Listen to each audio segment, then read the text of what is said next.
Hello,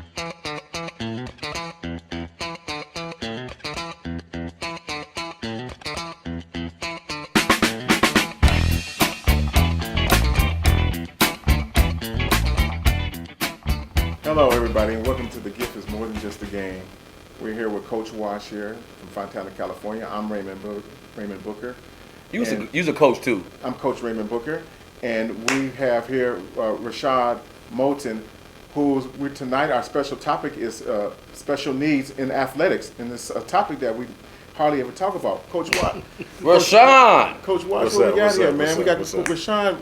Rashawn here is a ex-football player, and he has HBCU. He has some extensive experience in special needs. Coach Rashawn, tell us a little bit about your background. How far you want me to go back? Go way back. Way As back. far as you want to go. Go way back. Go way back. Graduate of Rancho Verde High School. After Rancho Verde High School, went to play ball at Compton College. Played at Compton College. CCT. Yeah, got a scholarship to Norfolk State University. Played at Norfolk State for those years and graduated in 2006. Came back, started coaching.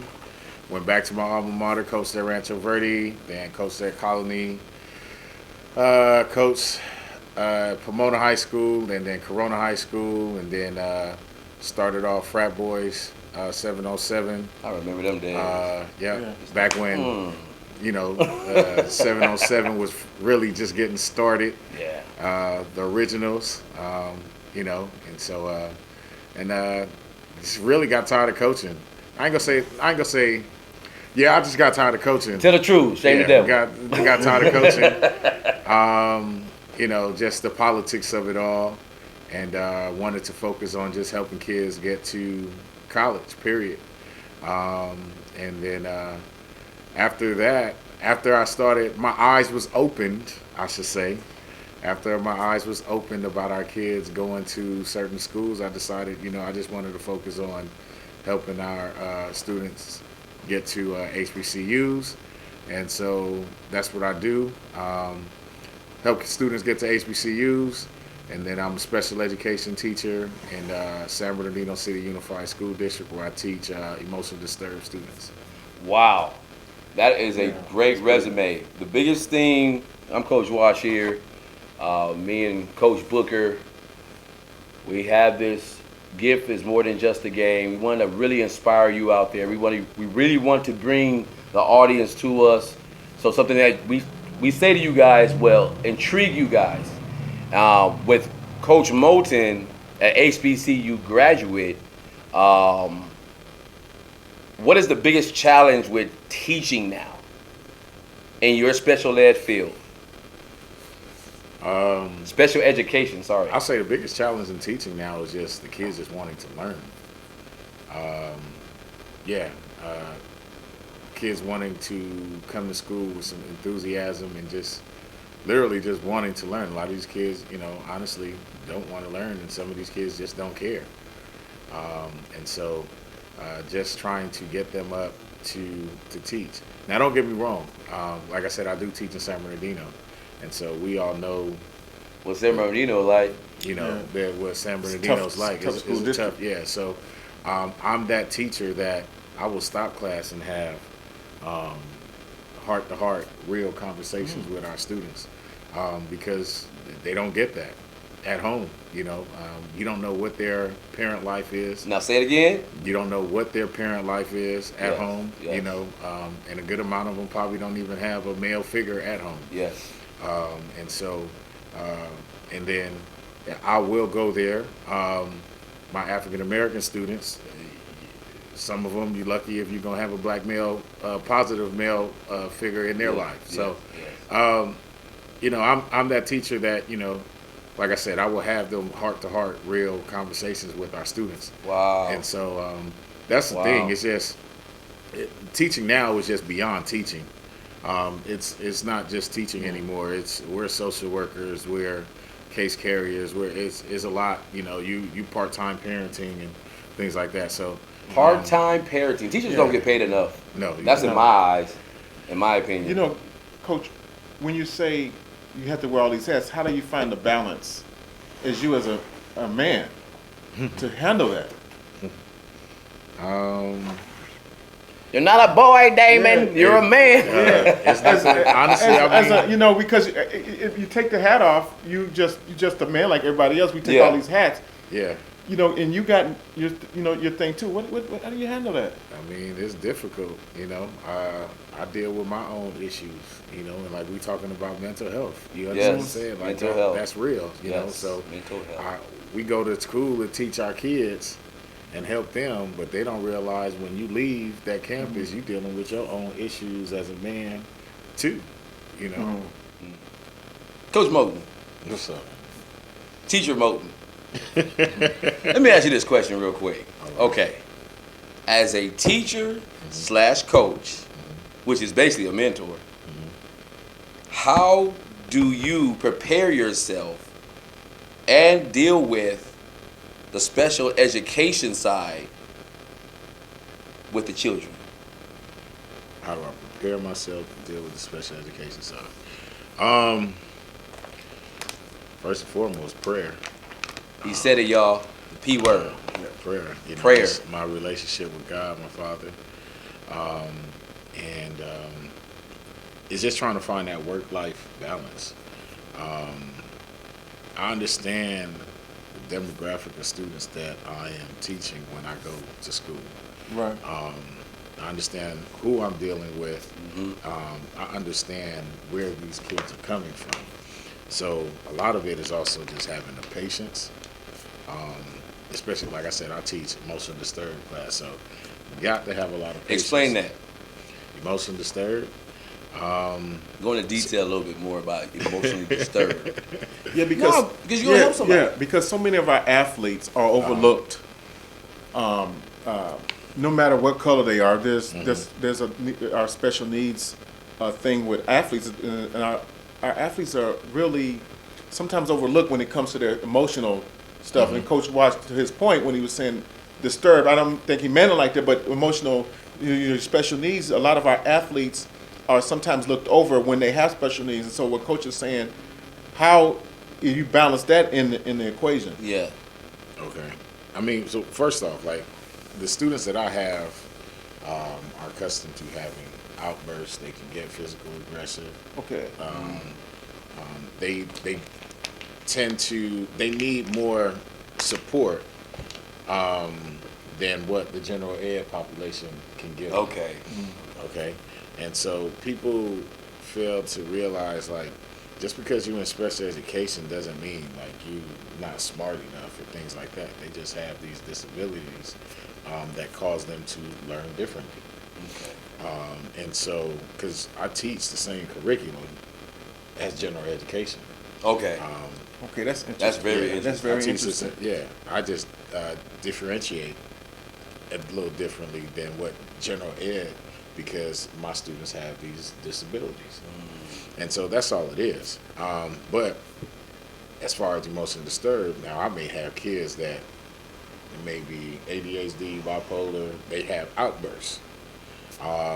They may have some anger issues and just all kind of emotional things going on with them, where I may have to just give them a little bit more support and time. So my students have to take breaks and things like that, just so they can kind of decompress a little bit. And so that's all it is. It's not a big difference. So with me, yes, I have to be patient with my students.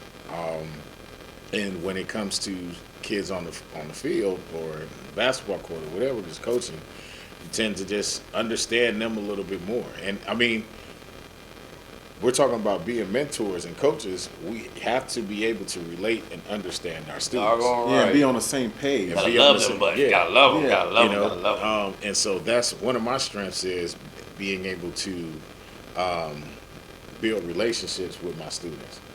But I've always been able to, whether it's my student or my athletes, I've always been able to build relationships. I'm the one that would take kids home and see what's going on at home and stay on their kids about their grades and things like that, because this is what they need, especially in our community. You just because you're an athlete don't mean you're gonna be dumb. You're not gonna get an education. You got to have more than just your athleticism. you know, Yeah, to that get to is true. college. That is You know, true. you got to have these grades. So I'm that one that stay on the kids about their grades and things like that. You know, Coach Wash, and we talk about building bridges, Coach Wash. And Coach Wash, I want you to talk about that a little bit, how building bridges is so important between the mental health and our special needs and athletes. What I mean, you know, because you work with a lot of athletes, and like I said, some people do drills differently. Some people may interpret the drills differently. I think the whole You know what I'm thing- trying to say? Yeah, I get what you're Yeah. saying. I think the whole thing with building a student athlete is caring for them like nobody else does. And nobody else can.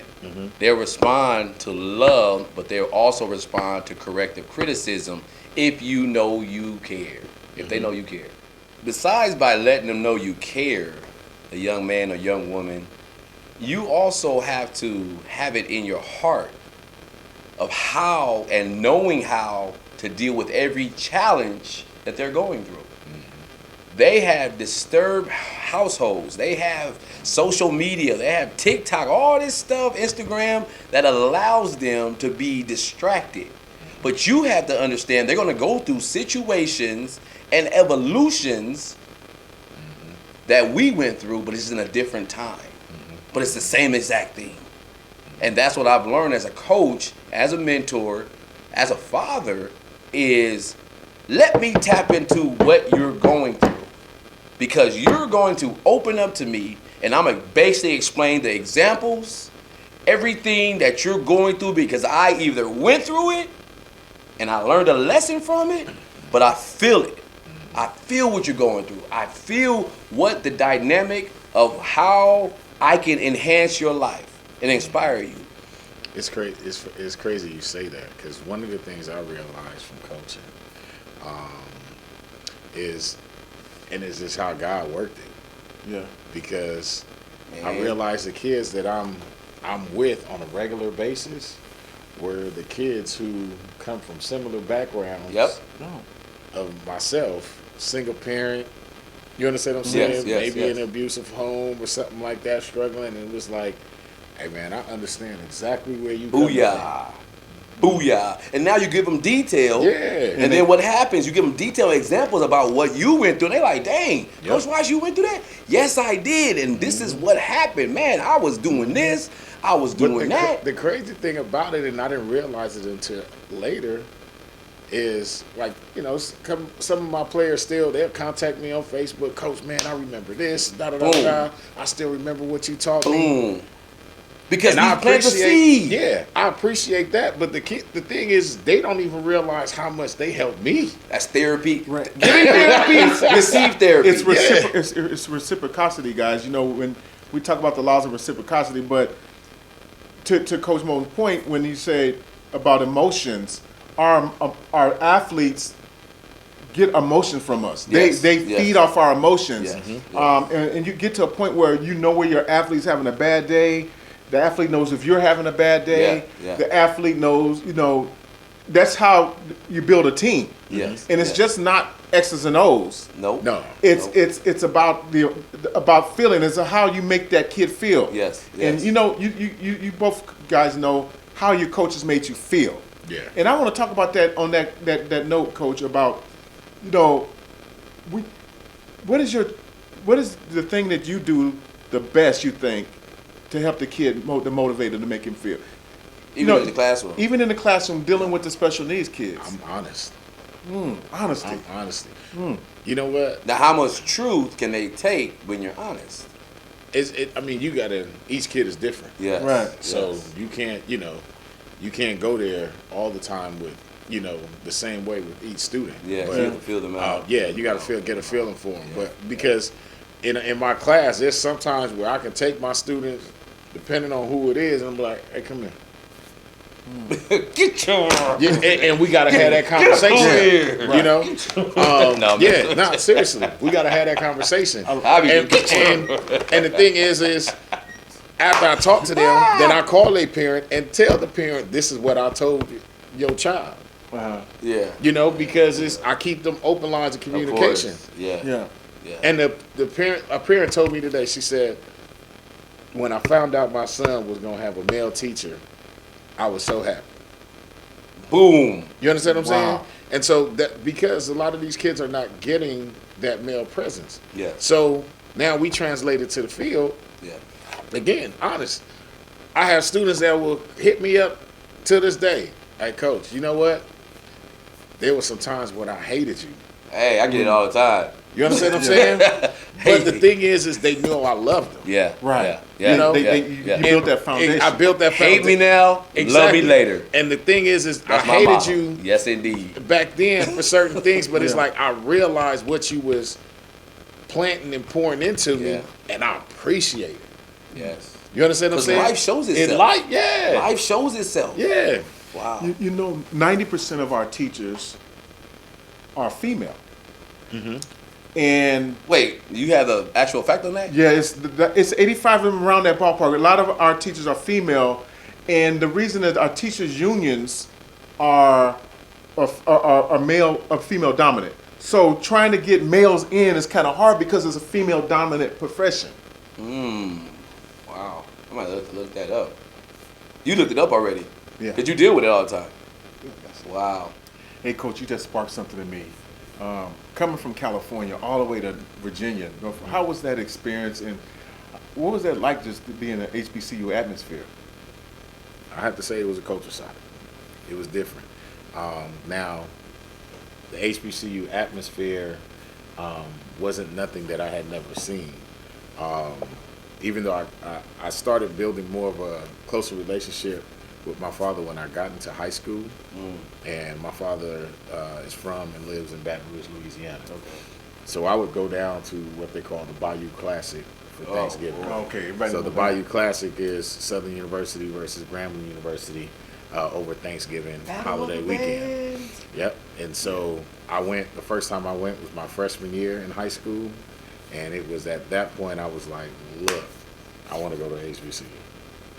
And so I started learning more about HBCUs. I was interested in going to Southern. Then I also looked at FAMU, Florida A&M University. I was actually coming out of high school. I was accepted and committed to going to Bethune-Cookman Okay. University in Daytona Beach, but my SAT scores wasn't high enough. He wasn't studying, y'all. It is what it is. It is though. what it is. And so that's how I ended up at a junior college. And so I had a few schools that came in, offered early.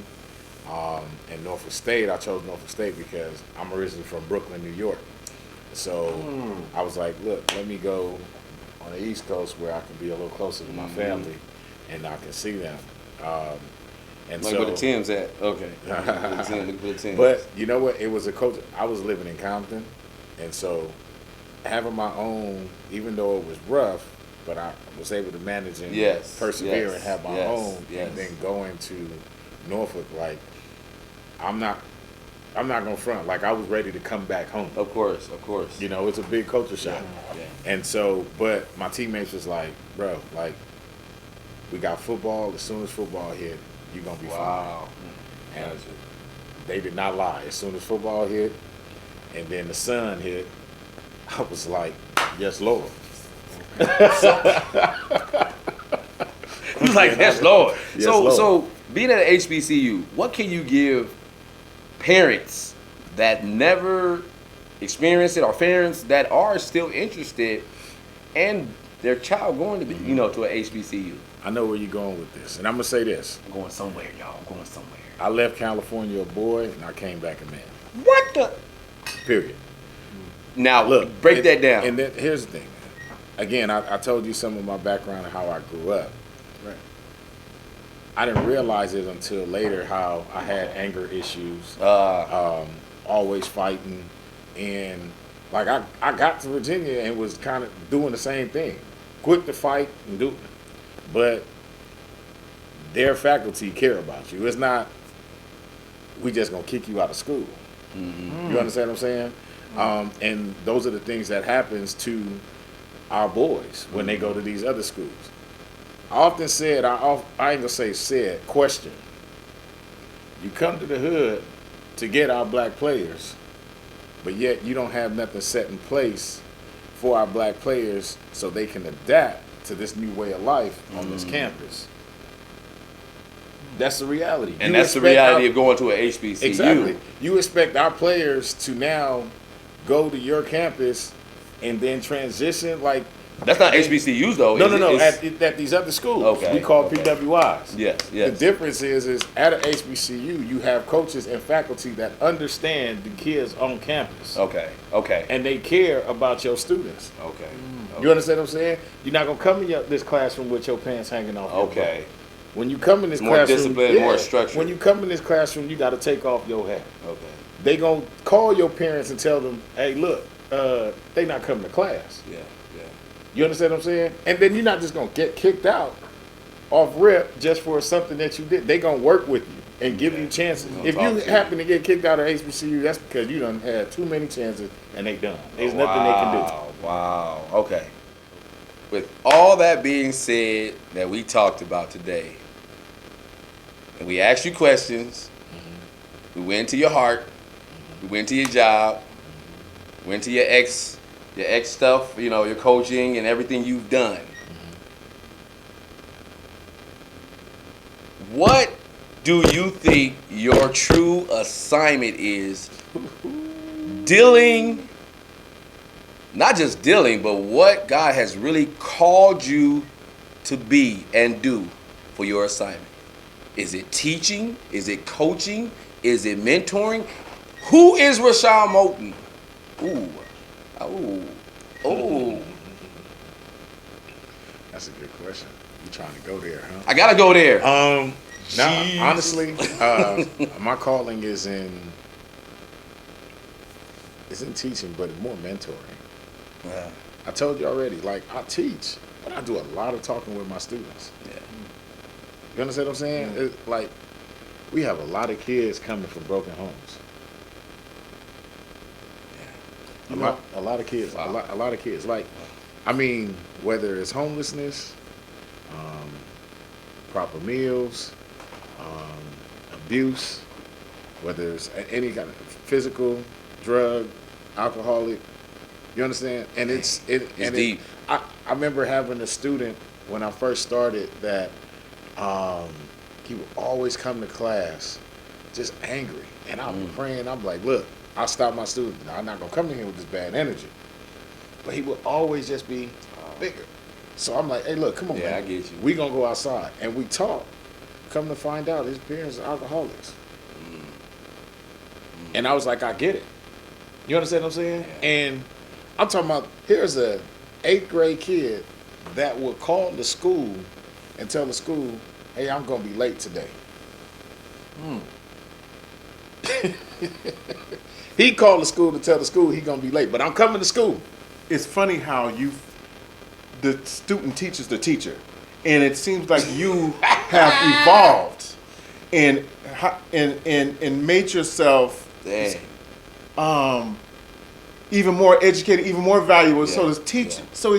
Right now it seems like you're getting the education. Yeah. Oh, I learn from my students, and I tell my students all the time, like, I never stop learning. Never stop. I can learn from you. Wow. That being said, Coach, We thank you. Appreciate it. Thanks for having me. Thank you guys for listening. This is Rashad Moulton, HBCU phenomenon. Norfolk State. Oh, Spartan. sure. Norfolk State. Yeah. Right. Norfolk. No- Norfolk State. Teacher, coach, mentor. We want to thank you, Coach Booker, Coach Wash. This is the gift is more than just a game. And we thank you for tuning in. Y'all stay blessed. Tune into our next episode. Right. And we're going to inspire you to be better and to be a community activist. Blessings.